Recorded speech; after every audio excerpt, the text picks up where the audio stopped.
This was a young guy. He had testicular cancer, and he went to the operation. The testicular cancer surgery was a success. Unfortunately, during the operation, uh, something happened. He didn't get enough oxygen to the brain, and he came out of the operation with an anoxic injury of the brain. Uh, this guy must have been in his 20s, and he had a young wife.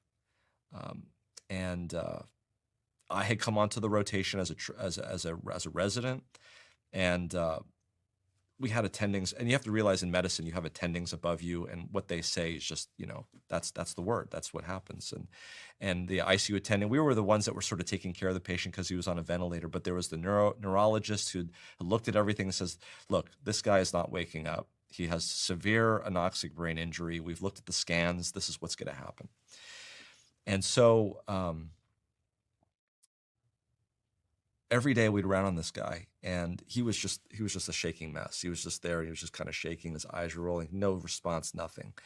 And every day his wife would come in, young wife, and she just didn't believe that this guy was going to be like this for the rest of his life. He was going to wake up eventually. And so she would be at his bedside, like attending to him and making sure this, that, and the other. And even asking us to put, some special concoction that she made at home into his tube feeding so that this could go and help him make him better. And we would go along with her, but I was looking into my attendings, and they're like, she doesn't understand what's going on. She doesn't understand that he's never going to wake up.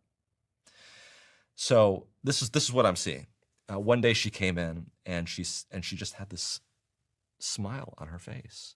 She was just so at peace and a smile. And they were a Hispanic couple, so we had to ask a translator what was going on. And she told us, she said, "I had a dream last night. I had a dream that he was going to come home." And she was convinced, just absolutely happy, beaming. And we're like, man, this lady is crazy. She doesn't understand what's going on.